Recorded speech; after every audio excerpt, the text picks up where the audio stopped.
Hello you mighty fine people and welcome back to the channel. Well, it's been a while, about 3.5 months since my last upload, and my apologies for that. Life got a bit too real and priorities did not lie with YouTube. However, I have returned just in time for year 6 of this fine game we all love or love to hate, and I bring you a guide to the new Pirate hero, For Honor's newest character of the new Outlander faction. Pirate is an interesting hero. Where we all speculated possibly a Viking hero or Wu Lin from the theming of a ship coming to Heathmoor's shores, I don't think any of us expected a new faction, or a fighter wielding a firearm. Okay, before we get started, this guide will assume that you are familiar with For Honor's combat, and you are proficient to a degree with the controls and mechanics of the game. I will be covering Pirate's kit and mechanics, including chains, attack properties, punishers, and feats. Should you simply want to skip ahead to a section like max punishers or feat explanations, feel free to use the timestamps in the video description. Pirate has 130 max HP and 120 stamina. She is a gender-locked hero and is classed as a hybrid. However, her renown gain is that of a Vanguard hero, which comes into play significantly in Dominion. Please keep this in mind when playing as her in that game mode. And with that intro done, let's begin with her kit. Pirate has 4 basic chain options, all of which are 2 hits. Though limited on the surface, her kit expands far beyond these. The chains, as you'd expect, are light into light, light into heavy, heavy opener into light finisher, and a double heavy attack chain. Light finishers have the undodgeable property, noted by the blue trail following the weapon strike. Whilst your opponent cannot evade these, heroes with deflex or superior block on dodge can still defend if they dodge in the direction of your attack. Heavy finishers have uninterruptible stance, often referred to as hyper armor.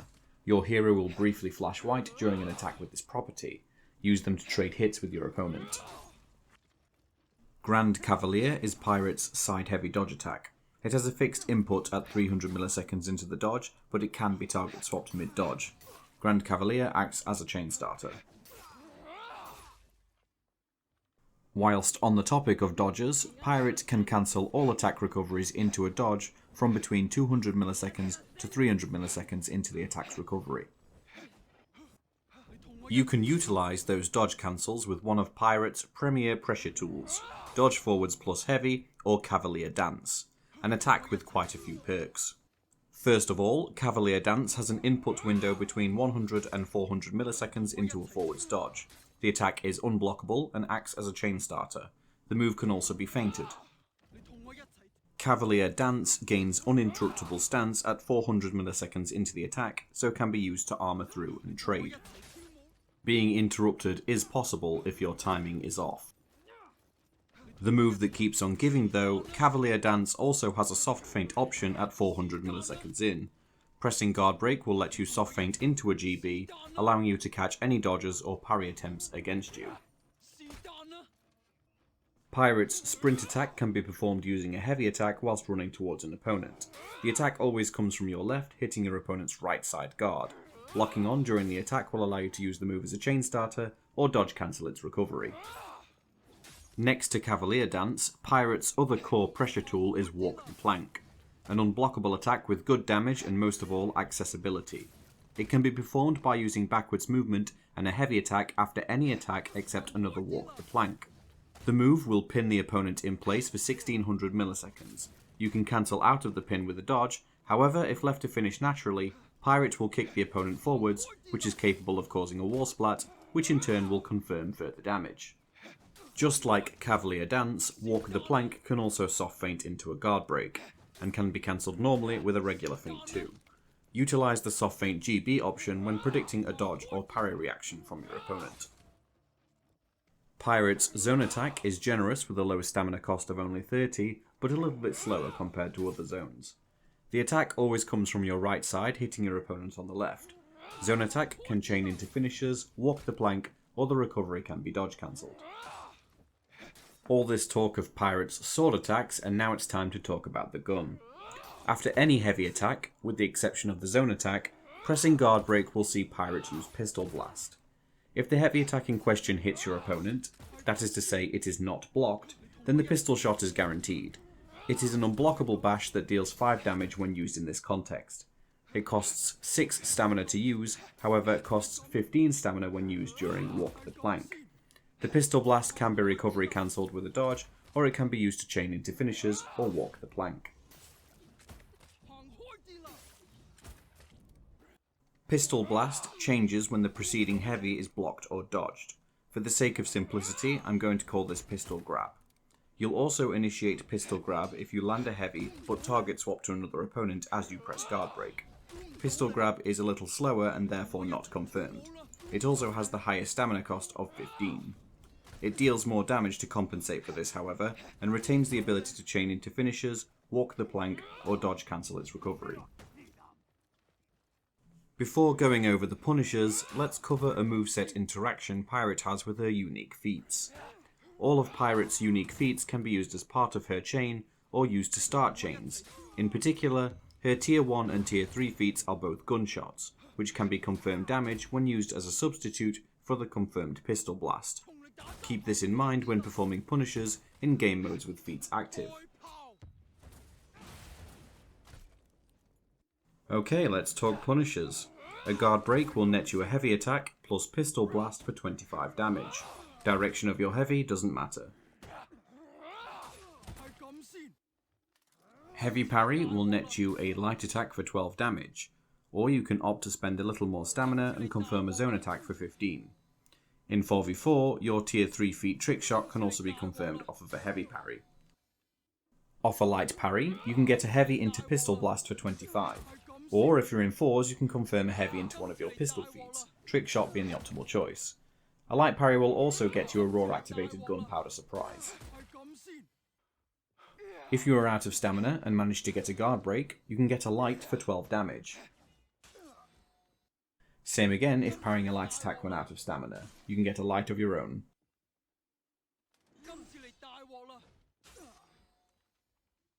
Throwing an opponent against a wall when you are out of stamina will net you a heavy attack for 20 damage.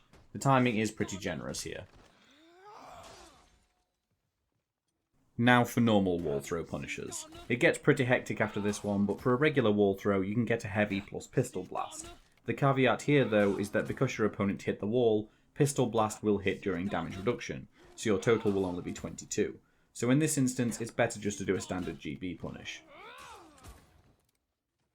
So, if your spacing is on point and you've got the correct distance on the wall throw, you can whiff a backstep light into Walk the Plank. Walk the Plank in turn causes the opponent to hit the wall again, allowing for a heavy into Pistol Blast. The total damage here is 49. The spacing and timing is pretty strict. Do it too early and the plank won't pin. Too late and the move can be parried.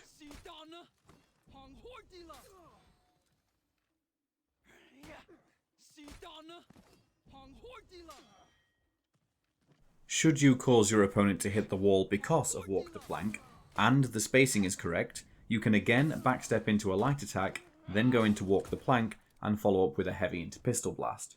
The total damage here is 76 rounded up. I recommend practicing with a friend if you can, as the bots in training can't be programmed for this particular exercise. The out of stamina punishers. For a throw, the direction doesn't matter. The punish is 2 heavies plus Pistol Blast for 47 damage. What does matter, however, is that you do not change your guard for the first heavy. The direction of your chain heavy is irrelevant. If you change your guard direction before the first heavy, your opponent will recover in time to block the second. And, so long as you have the stamina to spare, utilise Pirate's cancel options to keep up the pressure. Cavalier Dance or Walk the Plank being the obvious choices here.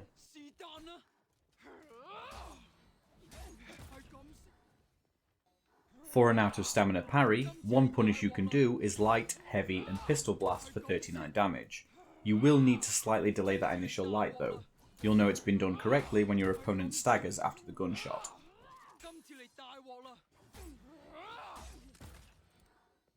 The damage won't change if you buffer the initial light. However, if your opponent recovers their stamina during this buffered version of the punish, they will be able to guard break you, which isn't the case if the pistol shot can stagger them properly.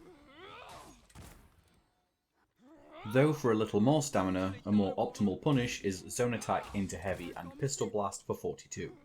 Feel free to buffer the Zone Attack here, as the Pistol Blast will always stagger. But if you really want an optimal punish, then simply dodge their parry attempt, guard break them, throw them and do that punish, as it's more damage. Okay, this is where it gets a little silly. Should you be in a situation where your opponent has their back to a wall and you can parry them out of stamina, you can walk the plank them on wake up, cause them to hit the wall, and then heavy into pistol blast. Now the method of timing I've found to work for me is to change guard immediately after the parry, feint a heavy, backstep light, and then plank. Get a friend to practice this one, as the bot took far too long to stand where I needed it to. But wait, there's more. If the stars align and you have the correct distance as well, you can do the same method to hit walk the plank, then backlight into plank again for another wall hit, and finish with a heavy into pistol blast.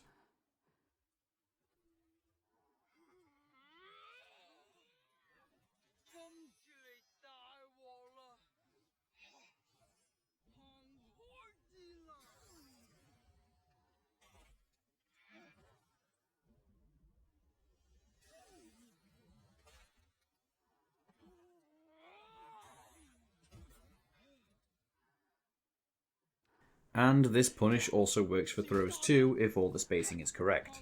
The method once more is switch guard after the throw, heavy, feint, backstep light into plank, backstep light into plank again, and then heavy into pistol blast.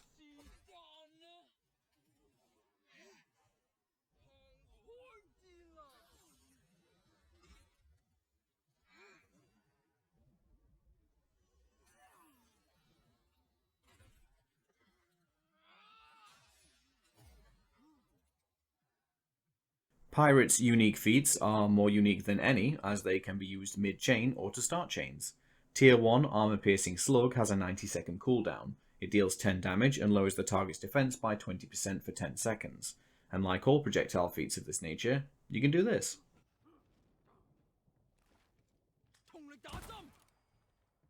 Tier 2 Pocket Bomb is a grenade Pirate will launch towards either the locked-on target or selected area. It deals 25 damage in a relatively small area of effect. It takes roughly a full second to explode after it hits the ground, but honestly the best feature of this feat is the animation. 2-minute cooldown on this one. It can ledge opponents too, but good luck catching anyone who's aware of this feat coming to actually be hit by it. Tier 3 Trick Shot is another projectile feat, and this one is exceptional. It deals 40 damage total, 10 initially, with 10 seconds of bleed adding up to another 30. If more opponents are close enough to the initial target, the bullet can bounce and hit them too. This can then repeat another 2 times, making this feat possible to hit 4 opponents. The bouncing will immediately stop if any of the ricochets are dodged, and if you think having stealth as a feat will save you from trick shot, you can think again. 150-second cooldown, and highly recommended given how much this feat ups the severity of your other punishers. Gunpowder Surprise is the unique Tier 4 and wins awards for great feat name and animation. Pirate essentially fires a handheld mortar shot, which explodes after around 1100 milliseconds give or take. The explosion deals 40 damage and knocks down all opponents caught in the 12 meter blast radius. Think of it as kind of a long-range version of Jormungandr's Tier 4. The explosion will stagger any of your allies caught in the blast, but only causes knockdown to enemies. I'll make the rest of the feat section as brief as I can. Tier 1 Tireless reduces your stamina cost by 17% and doesn't stack with the endurance perk. I wouldn't recommend it personally, because there are better options.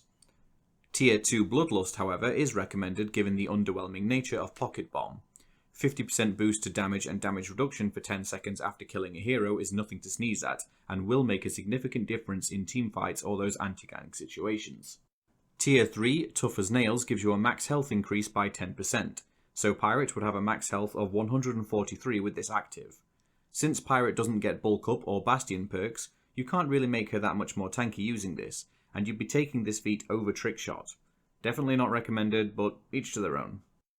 Tier 4 Regenerate is a perk that I've kind of shit on in the past, but honestly it's not too bad, but there are caveats.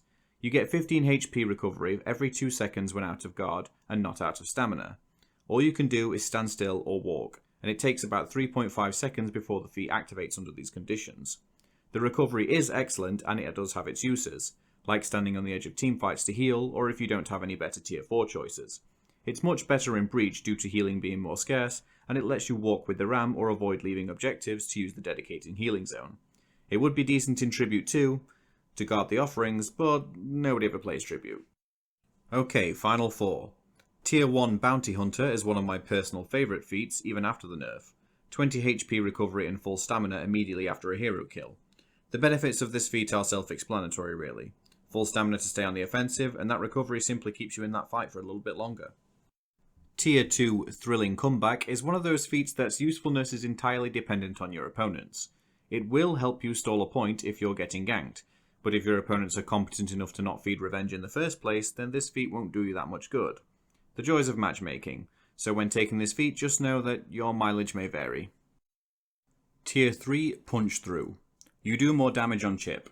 Chip damage doesn't kill unless your target is bleeding or on fire, and your only source of bleed for Pirate is the Trick Shot feat, which you'd be giving up for this.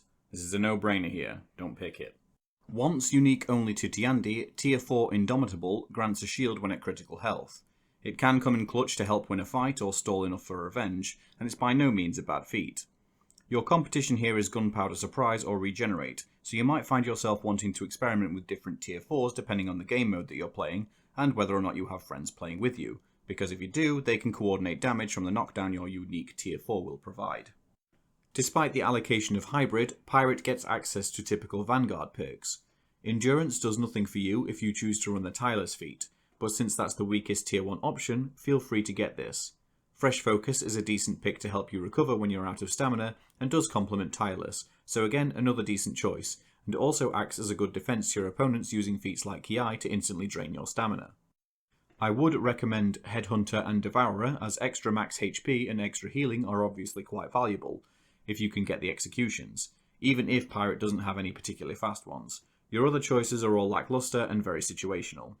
For more information regarding Pirate, feats, perks, executions and more, I will leave a link in the video description to the For Honor Information Hub. So that's it. Pirate is quite the capable hero with a lot of very useful tools at her disposal to keep up with the meta, although time will tell how good she is in that regard, though she's certainly a strong contender in my eyes. Is she balanced though? Well, I'll leave that up to you to decide. Personally, I think a couple of changes could improve her kit, whilst ironing out some of the issues Plank can cause. But if this is the bar set for the Outlander faction, then the dev team have hit the ground running. Anyhow, thanks so much for watching my video. I hope you found it helpful, or if you knew this already, well, I'm happy you stopped by the channel. Let me know what you think about Pirate, or if you have any questions in the comments, and if you too want to become mighty, then hit that subscribe button for more content in the future. And I promise the next upload won't take another 3 months. With all that said, I'll see you in the next one. Ciao for now.